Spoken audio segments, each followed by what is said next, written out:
Sir வணக்கம். வணக்கம், வணக்கம். சார் இப்போ 10 இயர்ஸ் பேக் பார்த்தீங்கன்னா, இன்வெஸ்ட்மெண்ட் எப்பவுமே நம்ம என்ன தேடுவோம்னா, எது பெஸ்ட் இன்வெஸ்ட்மெண்ட்டா இருக்குன்ட்டு. அதில 10 இயர்ஸ் பேக் பார்த்தீங்கன்னா, கோல்டு, ஆர்டி, ரியல் எஸ்டேட் இதெல்லாம் கொஞ்சம் பெஸ்ட் இன்வெஸ்ட்மெண்ட்டா இருக்கும்னா.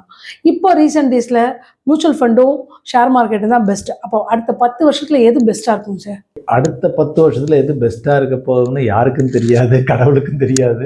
யாருக்கும் தெரியாது. பட் இன் ஜெனரல் நம்ம என்ன ஒரு ஃபிலாசபியில் போகலாம்னா, லாங் டேர்மில் வந்து எனி கிவன் பீரியட் 10 வருஷம் 20 வருஷம் 30 வருஷம் இன் ஜென்ரலாக வந்து லாங் டேர்மில் வந்து equity as an asset class will perform better. So equity mutual ஃபண்டுகள்னு எடுத்துங்க ஒரு எக்ஸாம்பிளுக்கு, சாதாரண மனிதர்களுக்கு equity mutual fund. So equity mutual fund வந்து நீண்ட காலத்தில் வந்து நல்ல வருமானத்தை தரும். ஒரு ஆவரேஜாக ஒரு ரிட்டர்ன் பெட்டராக தான். இப்போ நீங்கள் சொல்லலாம் 10 வருஷத்துக்கு முன்னாலேயும் இதைத்தான் சொன்னீங்க, இப்போவும் இதைத்தான் சொல்கிறீங்க அப்படின்னு. இது வந்து ஆன்சர் வந்து சேம் தான். எப்பொழுதுமே வந்து equity 4 asset class: equity, debt, real estate, gold. இதுதான் சாதாரண மக்கள் 4 போடுறது.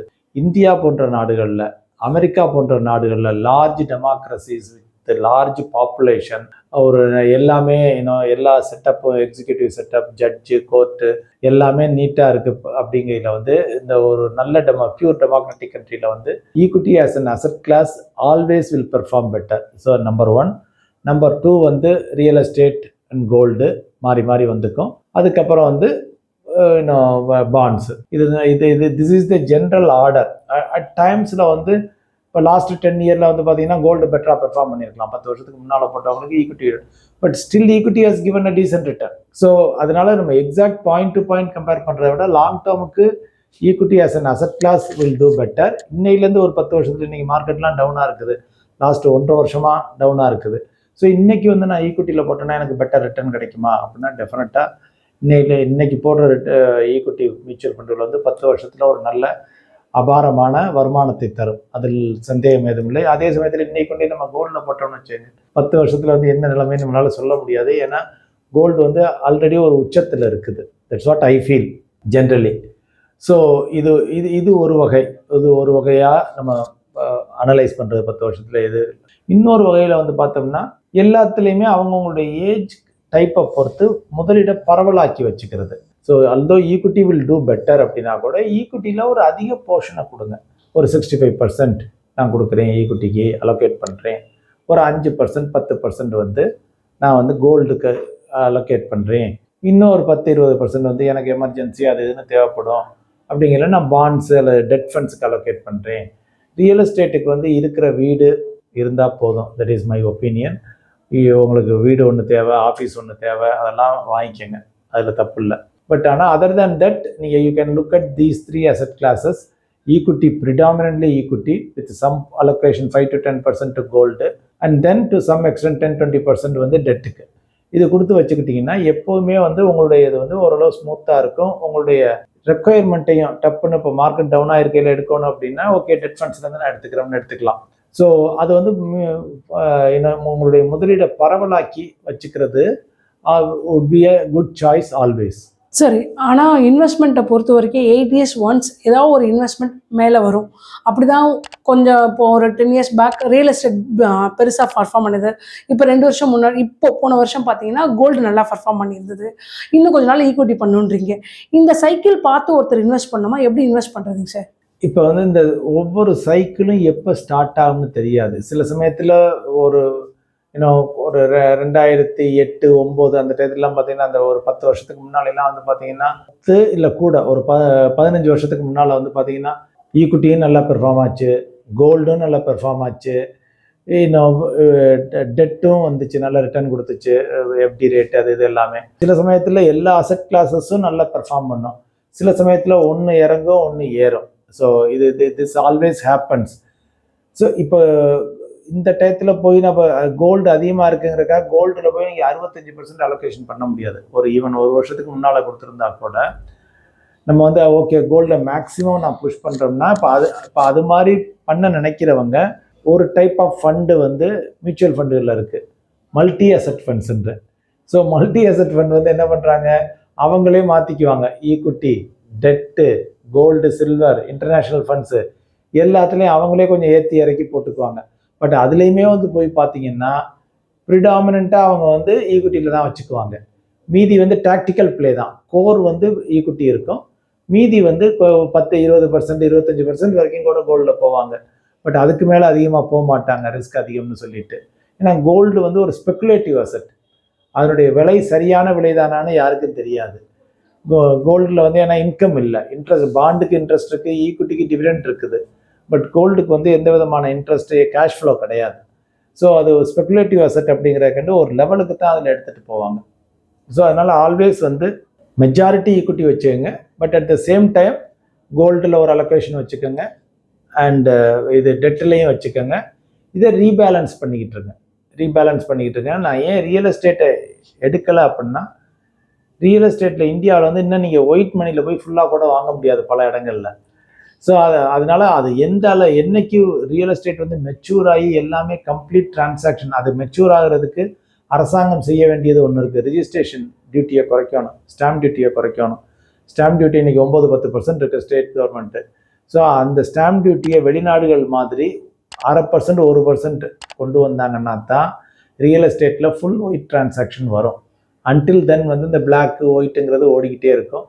ஸோ இப்போ நீங்கள் அசட்டை மாற்றணும்னா கூட நீங்கள் போய் இங்கேருந்து எடுத்துகிட்டு போய் ரியல் எஸ்டேட்டில் அவ்வளோ ஈஸியாக போட முடியாது, அல்லது ரியல் எஸ்டேட்லேருந்து எடுத்துகிட்டு வந்து இங்கே எவ்வளோ ஈஸியாக போட முடியாது. ஸோ அதனால் மேஜர் அசெட் கிளாஸஸ் ஈக்விட்டி மேஜராக வச்சுக்கோங்க, to certain extent gold 5-10%, remaining வந்து டெட்டு, அது மாதிரி வச்சுக்கிட்டிங்கன்னா ஒரு போர்ட்ஃபோலியோ வந்து நல்லாயிருக்கும், ஒரு குட் மிக்ஸ் கிடைக்கும் உங்களுக்கு.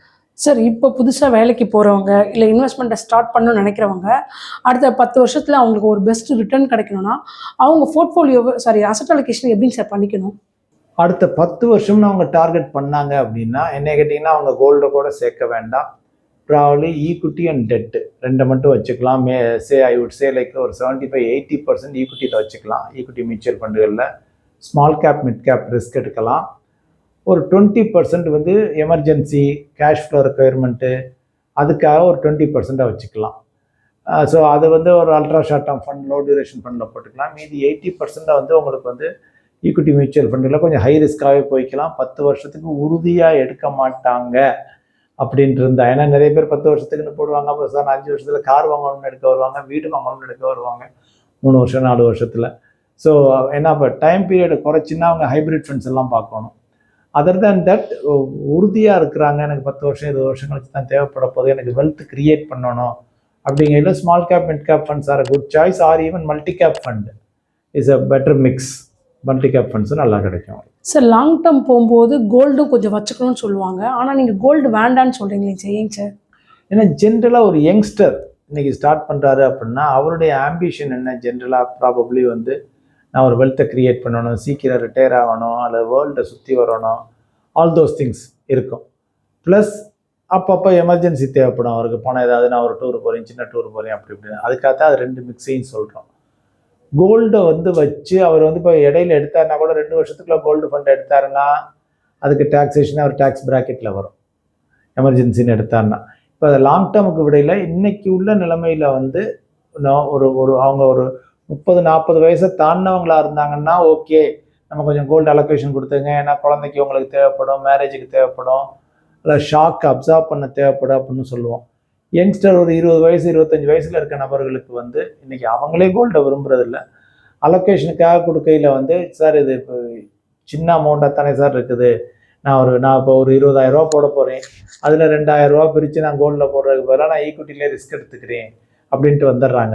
ஸோ அதனால் வந்து ஜென்ரலாக வந்து யங்ஸ்டர்ஸ்க்கு ரொம்ப யங்காக இருக்கவங்களுக்கு gold it's not a must. But ஒரு மிடில் ஏஜில் இருக்கவங்களுக்கு ப்ராப்ளி கொஞ்சம் குஷன் ஷாக் அப்சார்பர் மாதிரி கோல்டு நம்ம வச்சுக்கணும். ஓகேங்க சார். சார், இப்போ நீங்கள் ஒரு 100%ல 80% ஈக்விட்டி போடலாம், அடுத்த 10 வருஷத்துக்கு வந்து அவங்க இன்வெஸ்ட்மெண்ட்டை எடுக்க மாட்டாங்க அப்படின்னு சொன்னீங்க. இப்போ இதில் ரிஸ்க் ஜாஸ்தி.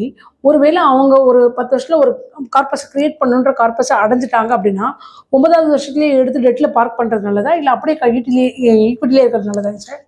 அதாவது as long as there is a requirement in the 10th year, அப்போ வந்து 8th இயரோ 9th இயரோ ஒரு நல்ல ரிட்டர்ன் இருக்குது, மார்க்கெட் பூமில் இருக்குது அப்படின்னா ஈவன் 8th இயரில் கூட எடுத்துட்டு அவங்க ஆர்பிட்ராஜ் ஃபண்டில் போட்டுக்கலாம், அல்லது டெட் ஃபண்டில் போட்டு வச்சுக்கலாம் பத்திரமா இருக்கணும்னா.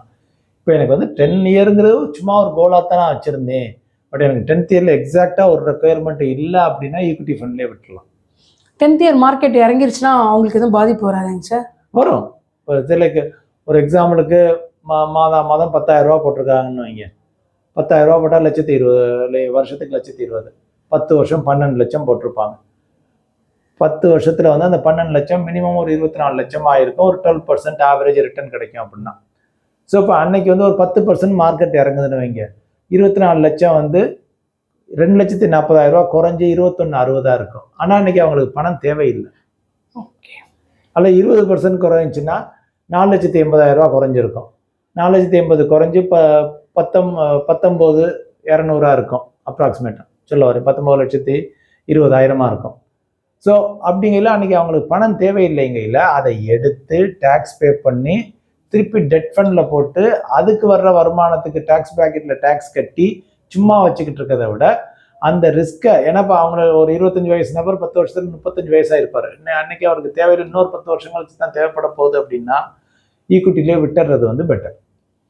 சார் இப்போ வந்து மார்க்கெட்டு, கோல்டு, ரியல் எஸ்டேட் இதில் இன்வெஸ்ட் பண்ணணும்னு ஒருத்தர் நினைக்கிறாருன்னா அவர் என்னென்னலாம் மைண்டில் வச்சுக்கிட்டு இன்வெஸ்ட் பண்ணுங்க சார்?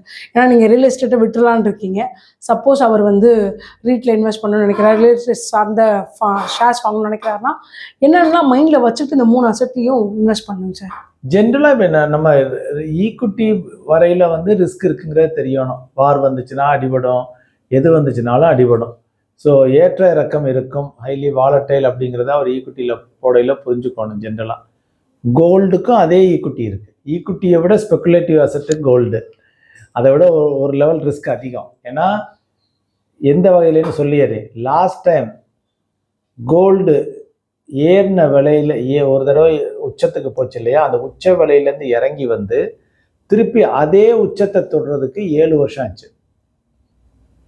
சில்வர் வந்து 9 வருஷம் ஆச்சு.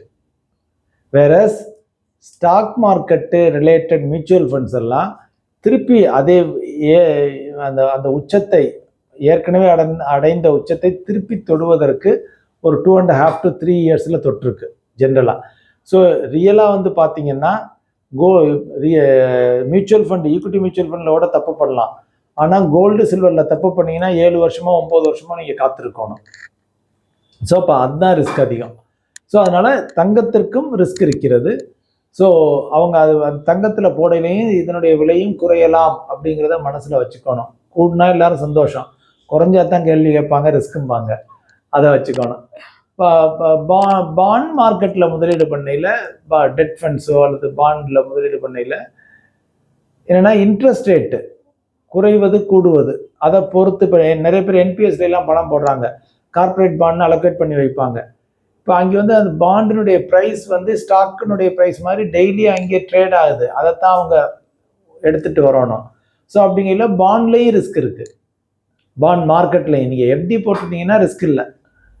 ஆனால் இது என்ஏவி ப்ரைஸில் வரையில் இப்போ என்பிஎஸ்லாம் போட்டிருக்கவங்க அவங்க அதை கவனிச்சிருக்கவே மாட்டாங்க. பட் சில சமயங்களில் இன்ட்ரெஸ்ட் ரேட் ஏறிக்கிட்டே போச்சுன்னா பாண்ட் அடிபடும். அப்போ வந்து உங்களுடைய என்ஏவி குறையும், அங்கேயும் நஷ்டம் ஏற்பட வாய்ப்பு இருக்கிறது. ஸோ இது எல்லாத்துலேயுமே, இது எல்லா அசெட் கிளாஸில் நம்ம எதை எடுத்தாலும் நமக்கு என்ன ப்ராடாக ஐடியா என்னென்னா, ஈக்விட்டி மியூச்சுவல் ஃபண்டில் போடையில் எனக்கு 5 வருஷம் தேவையில்லை, மினிமம் என்னால் 5 வருஷம் வெயிட் பண்ண முடியும்னு யோசிச்சுக்கணும்.